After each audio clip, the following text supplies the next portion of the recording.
Bem-vindos a esta conversa com história, com protagonistas do setor das telecomunicações e tecnologias digitais. Sou Rogério Carapuça, presidente da APDC. O nosso convidado de hoje é o Dr. António Rebaldo Almeida, economista com pós-graduação em alta direção de empresas. António Rebaldo Almeida foi titular de cargos executivos em praticamente todos os tipos de instituições do setor, incumbentes do setor das comunicações, como os Correios e a Portugal Telecom. Pertenceu ao regulador setorial, ICP, agora chamado ANACOM, tendo feito parte da respectiva comissão instaladora e depois membro do Conselho de Administração. Participou na criação de um novo operador do setor das comunicações móveis, a Ótimos, operador do Grupo Sonai, que agora pertence a nós, onde fez parte da equipa que elaborou a proposta para a candidatura à terceira licença de operador móvel.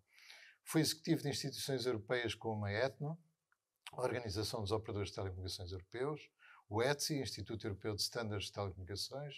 Foi conselheiro ou membro de comissões nacionais de programas europeus como o ESPRI, o RACE, o STAR, o PROTER, membro de associações setoriais nacionais como a APRITEL e a APDC, onde é atualmente presidente do Conselho Fiscal. Bem-vindo, António. Obrigado por teres aceito este nosso convite. Eu gostava de fazer aqui uma conversa em que falaremos sobre alguns momentos singulares do nosso setor. Começando em 1984, porque foi o ano da criação da APDC, 86, porque foi a entrada de Portugal na então Comunidade Económica Europeia, 89, que foi quando foi criado o Regulador das Comunicações, 97, 98, a criação da Ótimos e, finalmente, os dias de hoje. Obrigado mais uma vez e vamos a 1984, quando a APDC foi criada. Consegue-nos dar uma ideia de como é que era o país nessa altura? Como é que eram as comunicações em 1984? Consigo. Muito obrigado pelo convite. É sempre um grande prazer estar nesta casa da APDC, que eu considero a grande casa das comunicações em Portugal. Só obrigado. Não vou dizer que é o equivalente à Assembleia da República, que acho que tem um âmbito mais alargado. Ora bem, em 84, eu lembro perfeitamente, só para teres uma ideia, em 89, quando eu fiz o primeiro mandato na administração da ANACOM, a densidade telefónica, agora como se chama atualmente, taxa de moderação, era 17 telefones por 100 habitantes, 17 apenas. E a maior parte era tudo analógico, a rede não estava automatizada, etc. Pedir um telefone demorava imenso tempo. Nos prédios, os vizinhos tinham que andar a pedir, deixa-me fazer uma chamada. Levava meses, não é? Exato, meses, não havia nada. As cabines telefónicas tinham muita saída. Os cafés tinham umas cabines, que eram as caixas de moedas, uns aparelhos para fazer chamadas telefónicas. E tínhamos de ter muito cuidado de ser muito eficientes a telefonar, porque as chamadas eram temporizadas. Não é como agora, que a pessoa pode estar imenso tempo e paga sempre o mesmo.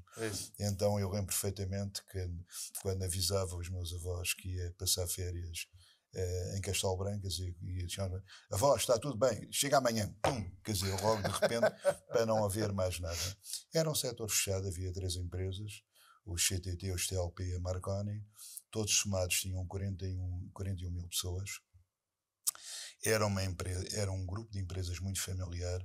Houve um diretor de recursos humanos que fez um estudo e chegou a esta conclusão. Nesses 41 mil havia 17 mil relações familiares e das quais 4 mil casamentos, que era uma coisa inacreditável.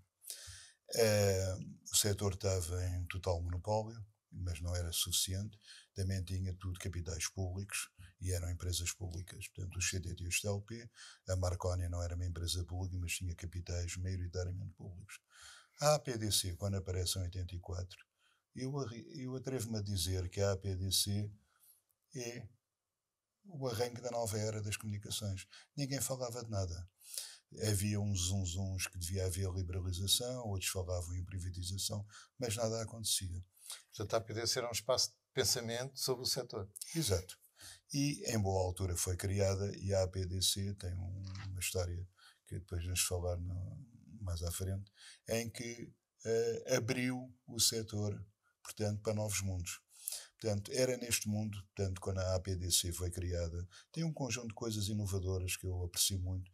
Ainda hoje, a combinação de associados individuais, associados empresariais, depois o alargar a outras áreas no mundo da economia digital. A APDC, portanto, é a coisa que ia contra a corrente que nós estávamos a ter em 84. Portanto, 84 até, como tu disseste muito bem, até a entrada na União Europeia, portanto, o único marco significativo é, de facto, a APDC. Tudo o resto era uma certa continuidade. Montar os telefones, instalar os telefones, que havia uma lista de espera enorme. Era um indicador, que hoje ninguém sabe o que é, um indicador na altura. E outra coisa, só havia 3 serviços. Era serviço telefónico, telegráfico e telex. O telex tinha muita fama, não havia dados, e depois havia os correios. Mas era esse mundo quando a APDC apareceu. A APDC aparece, e só para terminar esse ponto, e começou a discutir coisas que eram papões. Eu estou-me a lembrar uma altura em que o falecido Fernando Mendes era diretor da revista Comunicações, e uma capa dizia liberalização, um fantasma a corporizar. E depois começou-se a falar cada vez mais, e hoje em dia a situação é Portanto, os completamente... dois grandes temas eram a inovação tecnológica, digamos assim. Sim. Já havia comunicação em fibra ponto a ponto, mas experiências, sim, não é? Sem dúvida. Era tudo maioritariamente cobre, as centrais eram analógicas. Sem dúvida. E, portanto, havia que renovar a rede. E havia o tema da privatização, que era um tema, no fundo, da liberalização, mais concretamente, e que era um tema económico. Sem dúvida. Portanto, se passarmos para 86, quando Portugal entra na Comunidade Económica Europeia, na altura assim chamada, isso foi importante. Porquê? Foi muito importante porque nós abrimos ao mundo. Nós vivíamos aqui sozinhos. A única relação que tínhamos era comunicações transfronteiriças com Espanha, nomeadamente a coordenação das frequências e pouco mais. E quando aderimos à Comissão Europeia, à Comunidade Europeia, melhor dizendo, o que é que aconteceu? Passámos a acompanhar um conjunto de programas, telecomunicações, a participar em grupos de trabalhos. Eu lembro, na altura, o fascínio que era ir a Bruxelas e participar naqueles com várias pessoas de vários países, de vários temas. E depois também havia muito apoio para fazer programas de desenvolvimento. Só uma coisa que estávamos a falar dos 14 telefones por 100 habitantes, a União Europeia deu dinheiro para diminuirmos a lista de espera e criaram um programa que era ProTer, Programa TER, Telecomunicações Rurais. Eu era o presidente disto, e então diminuímos bastante a lista de espera, e aquilo correu tão bem que depois houve uma segunda edição do programa, porque de facto a grande preocupação era ter um telefone, sem mais nada. Que é que eu gostava de sublinhar esse ponto, porque hoje em dia as pessoas estão habituadas a um sistema em que a pessoa vai ali à loja, compra um cartão e uns segundos depois está a telefonar. E nessa altura só 17%, mais ou menos, dos portugueses é que tinham telefone, e pedir um novo levava meses. Portanto, na realidade, ou anos. Portanto, na realidade, essa fila de espera que falas era uma coisa do outro mundo, quer dizer, que as pessoas hoje não imaginam. Mas era esse o estado da arte em 1987. E não imaginam que era comunicações, que a rede não estava automatizada. Tu querias, por exemplo, em Castelo Branco, fazer uma chamada para Lisboa, davas à manivela e aparecia a operadora e ela dizia troncas, ela queria dizer Trunk Network, ela estava na coisa. Disse, olha, dona Marquinhas, pode-me fazer uma chamada para este número para Lisboa? Muito bem, então daqui a 20 minutos eu já o chamo. Só ficava ali à espera, porque eu não tinha marcador, à espera, e depois podem falar. Pum, era quando ela fechava o lacete. E era assim, a gente não havia possibilidade de marcar nada pelo telefone. Sei lá, nós íamos ao café, quem estava, não se podia telefonar porque não havia ninguém. E era bom combinar as coisas bem no dia anterior, porque senão a gente não se encontrava no dia seguinte. Não funcionava. Mas a Comissão Europeia deu um grande salto. E, portanto, o dinheiro europeu para o setor foi bem aproveitado. Foi com desvios. Tu falaste há pouco, generosamente, daqueles programas, por exemplo, o programa STAR, que era Special Telecommunications, o A já não me recordo, e o R era Regions. E então dava-se, aquilo tinha 2 grandes grupos destinatários, tinha as empresas, os operadores, nomeadamente CTT e TLP, e depois tinham os particulares, os privados, e então eles candidatavam-se para ter um telemóvel subsidiado na altura, e então a justificação assim era aumentar a produtividade, não sei. Havia desvios, mas eu acho que o dinheiro foi bem aplicado e demos um grande salto. A década de 80 é muito importante. Só houve um país que cresceu tanto como nós, que foi a França na década de 70. Depois automatizámos a rede, automatizar a rede, eu estava eu já na Anacom, portanto, estás a ver, já foi em 89, 90, quando a rede foi automatizada. E depois, mais tarde, hão de vir os móveis, que vamos falar sobre isso. Sim, senhor. Portanto, em 89 foi criado o regulador do setor, na altura chamado Instituto de Comunicações de Portugal, hoje Anacom, e tu foste uma das figuras mais importantes desse processo. Conta lá como é que correu esse processo. Eu nunca pensei ir para o ICP. Como é que aquilo foi? Na altura havia uma ideia da União Europeia, tinha que se fazer separação de regulação de operação, que antigamente o regulador era o CTT, e então dizia-se não se pode ser árbitro e jogador ao mesmo tempo. O ministro do setor, que infelizmente já morreu, o engenheiro João Maria Oliveira Martins, portanto, começou a reforma do setor com o arranque do ICP. O ICP foi criado em 81 e, para quem não sabe, é o regulador mais antigo no 89. Papel. Não, em 81, em 81. No papel. No papel, sim. Depois, em 83, foi regulamentado, era na altura secretário de Estado, o falecido Dr. Raul Junqueiro, mas pôs um estatuto que aquilo não atraiu ninguém e nada aconteceu.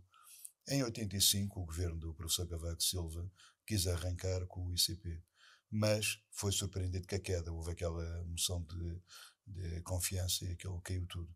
E então só se recuperou em 88, quando era ministro o engenheiro Oliveira Martins, e ele convidou o Fernando Mendes para arrancar com o ICP, que era, portanto, uma pessoa que ele conhecia bem, um dos engenheiros mais distintos que o país teve em termos de telecomunicações, e então o Fernando Mendes veio falar comigo porque queria a parte económica e a parte de Correios. E era engraçado, hoje em dia já não acontece isso na Anacom. Não tenho crítica nenhuma, mas a Anacom há muito tempo não tem um engenheiro de telecomunicações no bordo, quando achavam que era como um hospital sem médicos. E na altura a lógica era esta. Havia um engenheiro de telecomunicações que era o Mendes, engenheiro e telecomunicações. Eu estava mais nos Correios, economista, e o outro, que infelizmente também não está cá, que é o Simões Carneiro, que era radiocomunicações. Estavam os três setores, arrancámos e então o discurso da tomada de posse, o título nunca me esqueço, era ICP, o primeiro passo na reforma do setor. O ICP arrancou, portanto a primeira grande preocupação era a liberalização, com os móveis, serviço de valor acrescentado, comunicações fixas, e foi a privatização. E na altura havia muita certeza jurídica. Por exemplo, Portugal Telecom, para ser privatizada, primeiro tinha que haver um contrato de concessão muito claro, que era para não haver dúvidas para os investidores. E assim foi. E depois fizeram-se mais coisas, criar todo o quadro. A gestão do espectro radioelétrico também sempre lá esteve, não é? A gestão do espectro teve uma grande revolução, basicamente por causa das comunicações móveis, e o ICP na altura era uma entidade muito respeitada, hoje julgo também. Havia um estudo até do professor Waverman que dizia que era o regulador mais independente dos reguladores de telecomunicações. E eu acho que o ICP hoje, a Anacom, tem tido um papel importante no desenvolvimento das comunicações. É evidente que não se pode agradar a todos, mas os operadores fizeram imensas coisas, não vale a pena estarmos agora a dizer. Eu acho que a revolução do setor é obra de todos. Portanto, as comunicações móveis que mudaram de paradigma para tudo, com as diversas gerações. Mais tarde o IPTV, portanto a fibra óptica com o triple play para todas as pessoas. E hoje em dia temos o que eu costumo dizer, um lado solar e um lado lunar das telecomunicações. Se tu me perguntares, então o que é que tu achas que está mesmo bem um lado solar? E eu diria assim, bom, a penetração de fibra óptica são os campeões na Europa. Pumba. Os pacotes triple play, 4P, 5P, tudo, campeões. O desenvolvimento do 5G, arrancámos um bocadinho com atraso, mas agora está a andar bem, com muitas inovações. A inovação do setor, por exemplo, sei lá, uma das entidades, vou falar de Altice Salários, mas outras haverá, é uma entidade reconhecida em todo o mundo. E depois todo o ecossistema, e aqui a APDC tem um papel muito importante. Antes de estar aqui contigo, estava a falar com as colegas da APDC e dizia, perguntem-me lá o que é a APDC. E eu dizia, a APDC é muito simples, é a grande startup do país. Aqui é que se desenvolve tudo, aqui é que se inova tudo. A grande entidade de convergência que chamou tudo, as diversas entidades, de inteligência artificial, proteção, todas é aqui que convergiram e é aqui que nasceram. A APDC tem um papel imprescindível nisto tudo. Mas agora falaste do lado solar, mas também Sim. ao lunar, não é? Pois, agora é que é. Olha, eu vou-te dizer o que é que eu penso do lado lunar. Há uma primeira área que é as fragilidades da infraestrutura. Sim. Nós tivemos agora o apagão, com a consequência na rede das comunicações. Não vou dar a minha opinião sobre o que é que eu acho que se ia fazer nas telecomunicações, com as baterias, aquilo tudo, mas isso é um problema gravíssimo, ainda por cima Portugal, portanto fica aqui encostado no oceano. As comunicações têm um papel extremamente importante. Tudo o que tem a ver com as infraestruturas críticas, o problema dos planos de recuperação, que eu não sei como é que isso é fiscalizado, em que pontos, muito ou pouco, isso é um problema. Outro problema é o problema da experiência do consumidor. E não vale a pena termos ilusões. Estive a ver o último relatório da Anacom. E diz lá que nós temos as comunicações mais caras da Europa, usando um cabaz padronizado. Eu sei que os operadores dizem, não, mas a gente tem um cabaz aqui diferente. Não, mas isso não pode ser. Era a mesma coisa que eu dizia que o cabaz, para comparar as refeições, era cozida à portuguesa que ninguém tem. Pronto, aí estamos mal. Tarifa social da internet é uma coisa que me dói, porque nós somos um país pobre. Dizem 30% a não nomeada pobreza, 50% ordenado mínimo, era assim. E então só há 500 ou qualquer coisa de tarifa social na internet. Não se pode obrigar a vender aquilo. Pior ainda, aos clientes vulneráveis. Eu acho que a pedra de toque de um sistema justo é os clientes vulneráveis. Vulneráveis é clientes com necessidades especiais ou deficiência, clientes com problemas económicos, problemas de pessoas isoladas, zonas remotas, e não há nada. Hoje em dia, antigamente havia programas para surdos, com os equipamentos, já não há isso. Pode haver umas coisas. Eu tenho um amigo que é cego, e ele, pronto, conta-me como é que era no passado, e agora nada. Mas, em suma, nós podemos dizer que Portugal fez um trajeto muito bom nestes anos. Claro que temos coisas para melhorar, mas Portugal fez um excelente trabalho em termos do nosso setor. Sem dúvida. Portugal é um showcase, é muita coisa. Mas agora eu acho que a nova onda era corrigir isto rapidamente. Há um conjunto de coisas, portanto, nomeadamente a contratação de serviços, tudo isto. E eu julgo que a Anacom e os operadores irão fazer o seu melhor. Agora tu pergunto. Diz, não, ia perguntar-te agora, até para completarmos um bocadinho o tipo de operadores que estamos a discutir, não é? Podemos introduzir aqui um pouco os teus tempos de 97, 98, quando a Sonai decide criar um novo operador e concorrer a uma licença, a terceira licença móvel. Fala-me lá um pouco desse É engraçado, tempo. Há coisas que as pessoas não sabem. De verdade, a Sonai não era para entrar a ser um operador móvel. Eu estou lá antes disso começar, e estava eu e o Luís Ribeiro, e então nós éramos responsáveis pela estratégia de telecomunicação da Sonai. A Sonai tinha uma operação de grupos fechados de utilizadores para ligar os fornecedores, uma rede privada, privativa. E na altura nós aconselhámos o engenheiro Belmiro e o Luís Ribeiro, ou melhor dizendo, o Luís Ribeiro e eu, a comprar 20% da Portugal Telecom. Certo. Que era uma participação. E na altura a Portugal Telecom tinha uma cotação muito elevada e o engenheiro Belmiro disse, é muito dinheiro para pouco comando. A Sonai tem que mandar sempre, está no DNA do grupo Sonai. E depois, como a Sonai gosta de estar sempre próximo do retalho e depois vir para trás, quisemos ser um service provider e então tivemos uma parceria com o service provider da Alemanha, que era do grupo Daimler-Benz, que era a Debis, os que perderam a licença digital das comunicações móveis, e tivemos a arrancar, mas os dois operadores, que era a TMN e a Vodafone, bloquearam aquilo tudo, que é uma coisa curiosa. Eu tinha vindo de um lado e o Luís Ribeiro do outro, bloquearam tudo, e então na altura pronto. Já era Vodafone ou ainda era Telecel? Acho que ainda era Telecel o nome. E na altura então fomos obrigados, entre aspas, a avançar. Fizemos um trabalho muito grande, andámos a escolher os parceiros por aí fora, e então avançamos, porque a situação era um duopólio de facto ilegal, não havia nada, e sempre com questões a dizer que não havia espaço para mais e por aí fora. Houve um trabalho de arrumar as frequências no Anacom, portanto já não puderam ser tantas frequências na faixa dos 900, mas também 1800, e a Sonai arrancou com grande mérito. E qual é que era a proposta de valor? Era muito simples. Eu costumo dar o exemplo do grupo Audi Volkswagen. Isto é tudo verdade o que estou a dizer. A Sonai queria, por mais barato ou mais modesto fosse o cliente, tinha sido uma qualidade boa. Era como o grupo Audi Volkswagen. Era o exemplo que eu dava, tinha os Audi A8 que eram muito bons, mas o Volkswagen Polo pequenino também tinha qualidade. As pessoas apreciavam isso. E depois apareceu com a campanha dos pioneiros, que era 5 escudos, na altura, acho que era isso. E foi arrancando com dificuldades, arrancou muito rápido, julgo em 6 meses ou 1 ano, agora não tenho certeza, mas acho que foi 6 meses que arrancou, foi um recorde na Europa e foi-se instalando. Lá foi crescendo com a sua cota de mercado, depois fez a convergência, teve momentos muito altos, e, portanto houve vários nomes, o nome Ótimos não é o primeiro. Eu na altura não sabia ver uma empresa que era a Noman, que escolhia nomes.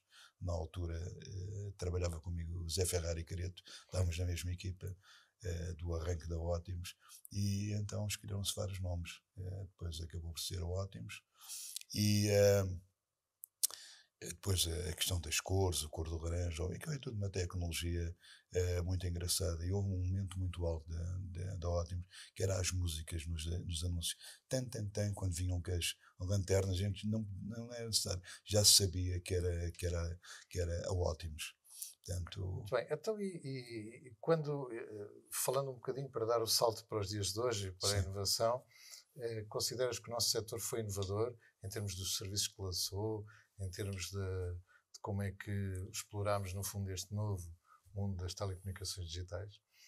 Sim, absolutamente. Não há nenhum serviço que nós não tínhamos em Portugal. Ponto.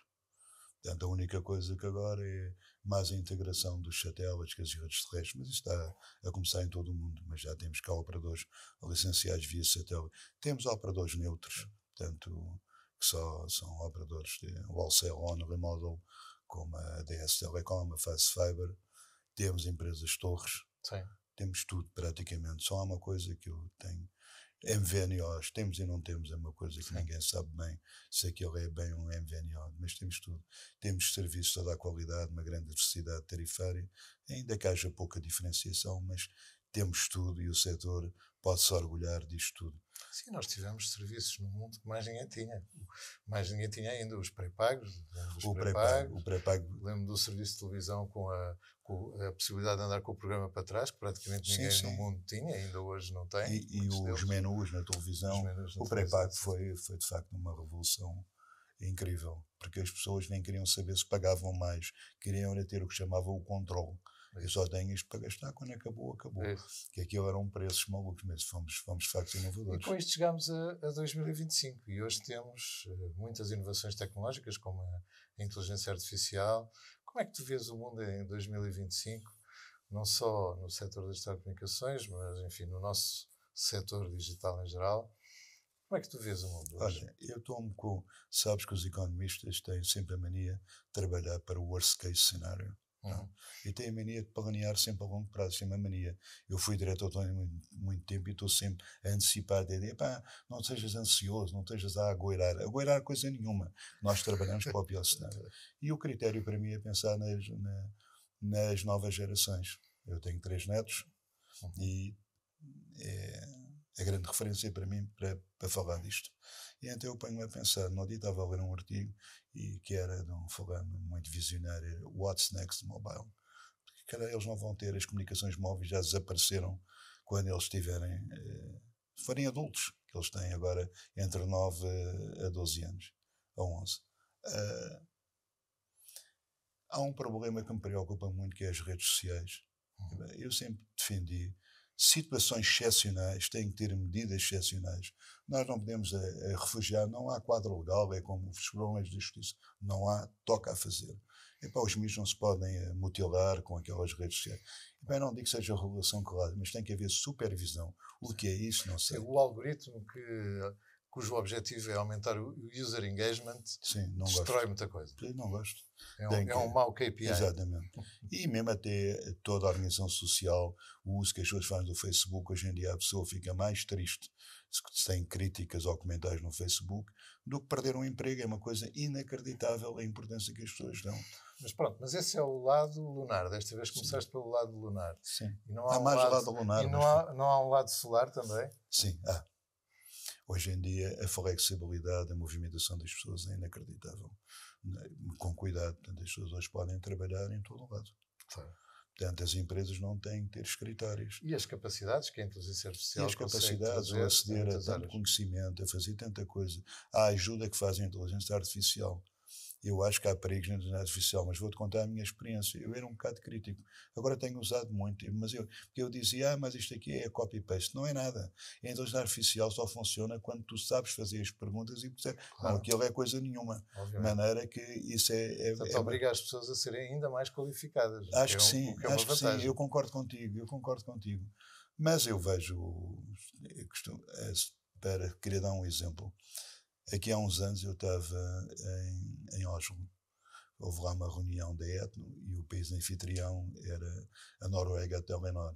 E então lá o chefe da Telenor passou um vídeo muito curto e então era o seguinte, era um falante que acordava e ele estava habituado a carregar em teclas, a ecrãs interativos, e então sabia a temperatura, a agenda dele. Há um belo dia, pum! Apagão, não sabia nada. O homem ficou desorientado, não conseguia fazer nada e o mundo ficou às escuras para ele.